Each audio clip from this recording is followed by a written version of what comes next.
Hey everyone, welcome to another episode of Content and Conversation. My name is Drew Page, and today I'm joined with our CEO and founder, Ross Hudgens, to go through why most people are doing digital PR wrong.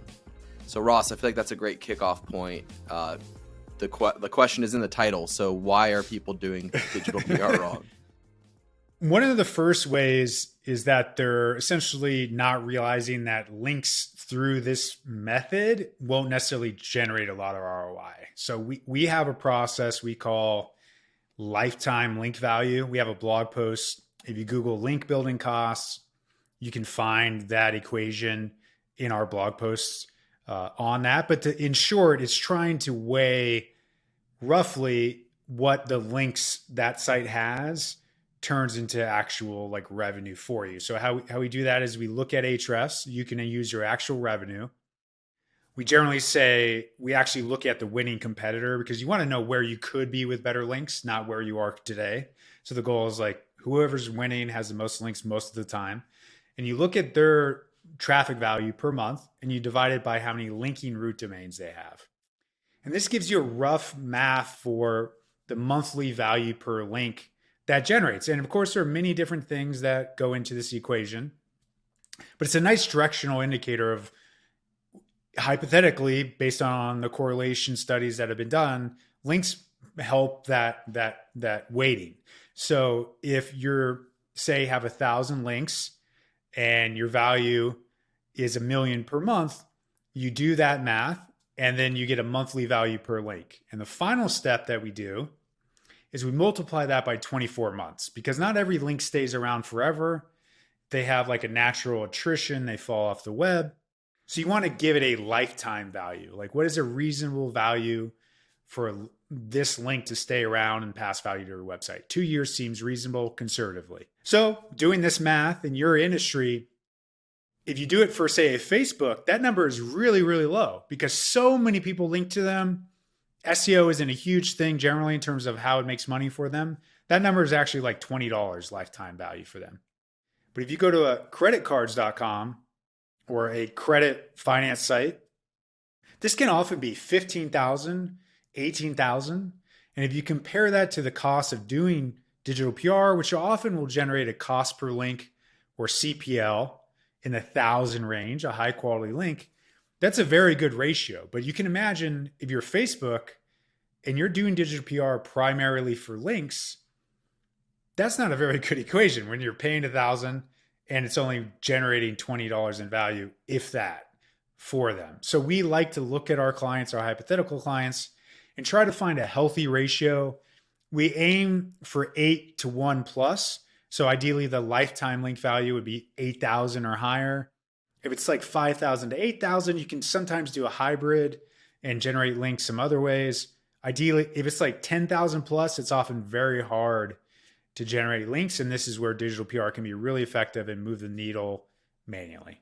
And so at the risk of doing math on the fly, you, as an example, said $1 million in traffic value with 1,000 linking root domains. So that would be 1,000 per month in that lifetime link value times 24 months as like the expected lifetime of a link. So that's $24,000 is the expected value of a link. And then if you compare that to an assumed $1,000 cost per link, that's 24 to 1. That's a good ratio to go after digital PR because you're going to get value from that, correct? Very good. Yeah, that's it.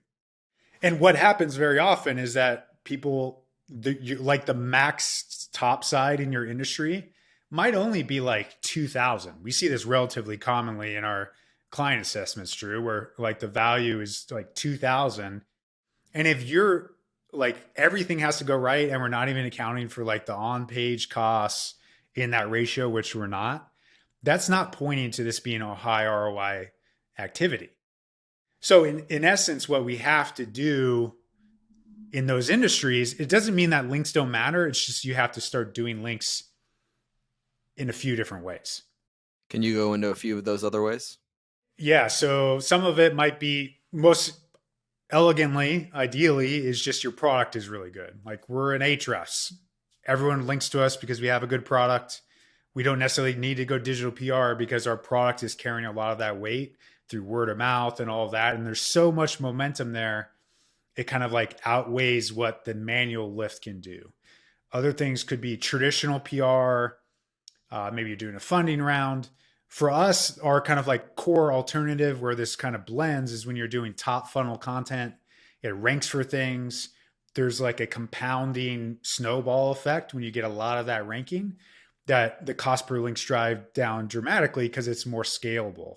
So our argument is often create great content that ranks for things that still drives funnel value outside of the link itself. And those links are very high efficiency. But if you're just doing the manual approach when all of that's happening and the math doesn't work out, then you're probably not having a good time ROI wise. Yeah, I think that's a great thread to pull on because we just kind of assumed $1,000 for cost per link. But what you're saying is like, if you can create content that ranks for very relevant, contextual, like to your business content that people pick up organically and link to, like that drives the cost per link down over time, because assuming a lifetime of 2+ years, like over time, that cost per link goes down. That's like the best possible outcome of digital PR. For sure. And content marketing generally. So it's like once you do that math, you need to start asking, why is this the case? How are people generating links that get this math into this area? And you can start understanding it in your industry. So some like a lot of our tech clients, this number is pretty low because once you start ranking for things, a lot of organic momentum happens from all these tech people linking to each other just through Googling things and brand awareness. But if you're in fintech, where we often find digital PR makes the most sense, personal finance bloggers always ask for money when they link out, so that you don't get links naturally. So it's really a kind of weird vertical where there's still a lot of money. Normally it's high end press. It's kind of a nice fit for digital PR very often, but you'll see a lot of people applying digital PR to everything, like their e-commerce clients, where often e-commerce, from our experience, is actually one of the worst industries for digital PR, but you somehow see a lot of this being deployed from digital PR companies, which I thought one of your very interesting points, Drew, that ties into how people are doing digital PR is this kind of idea of a principal agent problem. Could you kind of describe that for the listeners?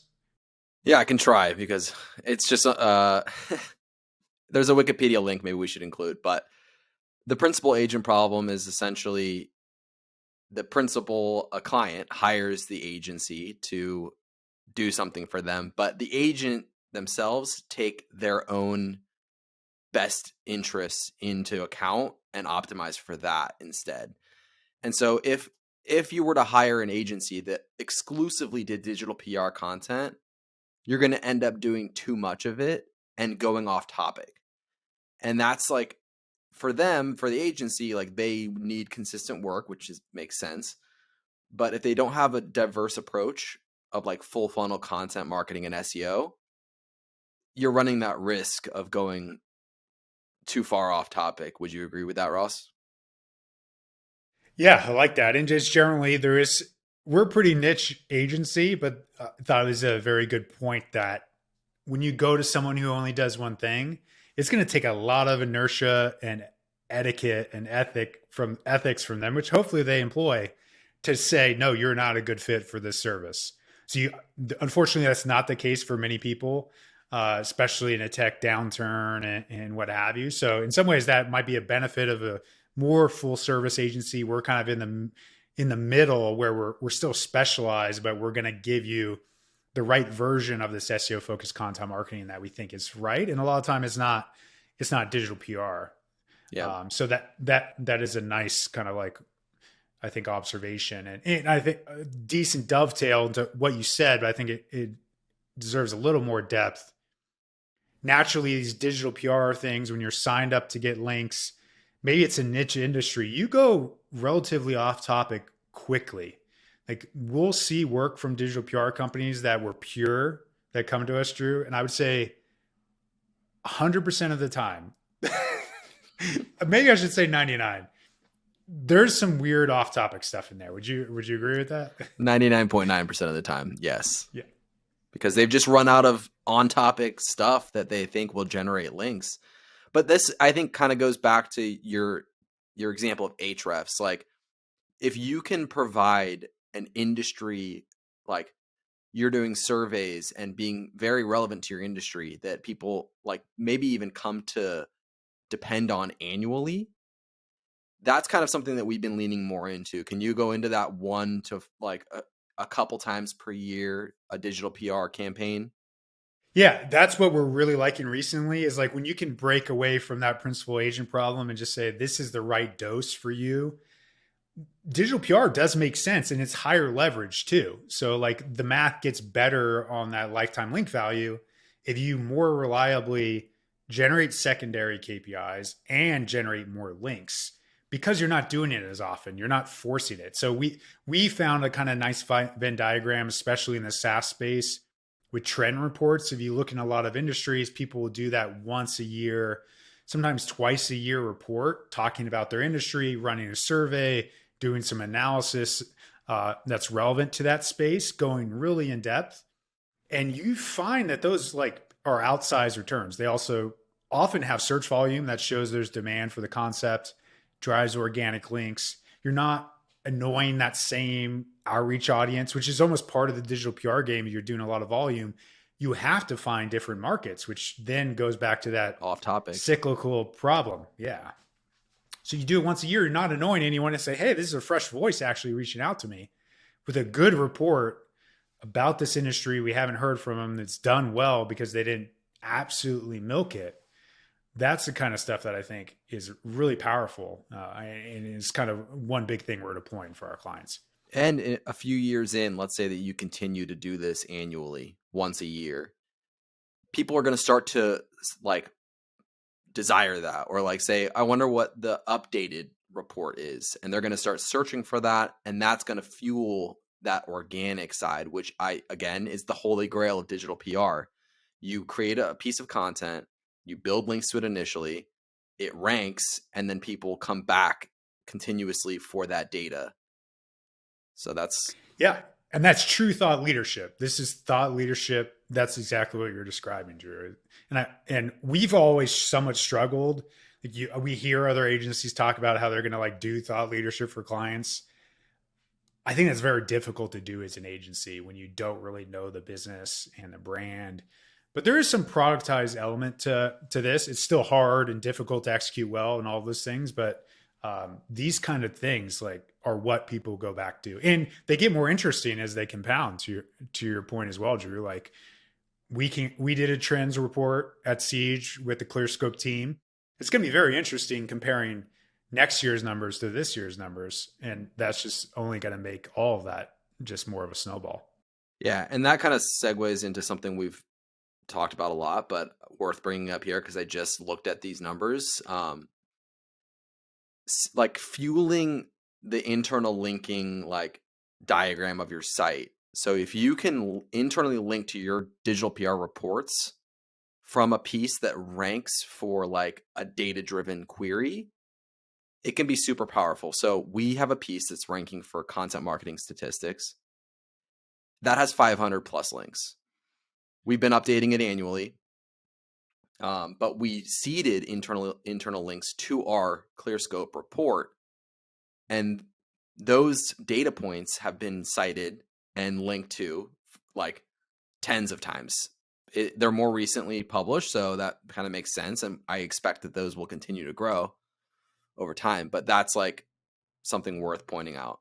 Yeah, I've been checking those metrics too, 30 range. But yeah, that's exactly an exciting kind of like web process dynamic of using that data that you create via those reports, sourcing them on statistics posts at the top, which are just link magnets in themselves. Like you could power a lot of link acquisition just through those two things connecting. Yeah, I agree. Is there anything else like that you think worth bringing up? Like one thing that I was thinking about was what happens when you feel like you're doing everything right. You have a high lifetime link value that makes sense for digital PR, but it's just not moving the needle. What's a good thing to look at or to explore? I mean, the links could be off topic. You could not have a good product, sadly. You could not have your on-page experience dialed in. Um, like, yeah, is your blog design good enough? Are you internally linking correctly back to those pages? A lot of people have a blog experience that doesn't inherit the main navigation. That is not a good thing. Like, we do see some people just by nature will like host their digital PR assets off the main site, and it just like further emphasizes like this is bad SEO work, which is not the goal. Like the ideal, which is not like perfectly possible, but the ideal is that someone could come to this work and know it's not smell that it's SEO work. Like this could have existed without that being an outcome, even though probably is. But if you can get to that, that means you're doing a good job overall. Yeah, I agree. So I guess to wrap up, do that math yourself. Look at what either your site, the value of a link is, or your top competitor. And then you have that information to say, is my digital PR agency just going in the wrong direction, wasting money? Should you be more full funnel SEO? Creating bottom funnel content in addition to top funnel, all that stuff. Anything else to add, Ross, that you would say is like worth pointing out? This is one thing that's probably like we've beat this horse, but the is ranking for I think the one way frequency with digital PR works, where you're doing it more often, is when you are trying to search volume. So a nice balance there. And there's some argument of like some people might not even describe that as digital PR. There's like some mid-tier outreach there, but maybe the audience size is not as large. But when you're tying to search volume, you're more capable and you're not as worried about going viral or big. You get like 2 links, you nudge it to page 1, if that's the outcome, and then it compounds over time. That's not a bad thing. So I think that also naturally incentivizes being on brand, because that's the kind of stuff that's actually going to rank. So you're less concerned about that. But they tend to be more mid-tier market, keyword driven type work, but not always. You can do trends pieces, data pieces. We're seeing the correlation of a lot of our assets that do very well over time. The keyword type could be backed up by data or specifically looking for a data point on its head. Yep. But yeah, those would be my final add-ons. Yeah. I'll add on to your add-on. The correlation between those organic links month over month being built to data-driven content, mid-funnel, whatever, like, what'd you say, mid-tier? Yeah, mid-tier publications. Yeah. Okay. The correlation between those organic links being built and domain rating increasing is starkly correlated, in my opinion. It's just like, I could give an example. We did a piece on what should I give an example? I feel like I don't want to give away too much. Go for it. Yeah. We've probably talked about this before, but we did a piece on startup statistics. It's ranking number 1 for MBroker. And when that piece went live, their domain rating was in the 45 range. And then if you look over, it's been a couple of years, but you'll see just like the linking root domain chart and the domain rating increasing up to like 75 plus, I think. It's very correlated in my opinion. And I mean, this is just my opinion. I don't do statistics for a living, but besides create the content, yeah, statistics, exactly. Occasionally, not anymore. Yeah, that piece over 1,000 links has a moat now. I just got to keep it updated once a year, and that should maintain where it's at. But that thing has definitely powered a lot of that weight for them, and is a pretty good example of good digital PR. We promoted that initially. Didn't get 100,000 links in the first burst. Got some solid ones because it's a good asset, but now it's 100x that number. Yeah, over 2. And you said 2-3 years. It's a good asset. It's a good product. It all ties back to being like, just produce great work, produce a great product, produce great content, and you'll succeed. That's it. That's all we have to say. Like, end of conversation. I feel like this stuff works if it makes sense strategically for your brand long term. Like there's verticals that people are getting away with this stuff. I just, whenever I see it, it's just like, you're probably, and this is something we originally said when we started doing more organic link building, it might work, but is it actually the most economically efficient thing for you to do? And I have the feeling that's the case for a lot of this, and that's where it starts at that first lifetime link value equation. The manual approach a lot of the times just is not economically efficient, and eventually you will get beaten by someone. It doesn't make you bad necessarily. It's just you're going to lose to someone who's like pulling the levers more efficiently. 100% agree. And I don't have a way to end this. So and we're out. Done.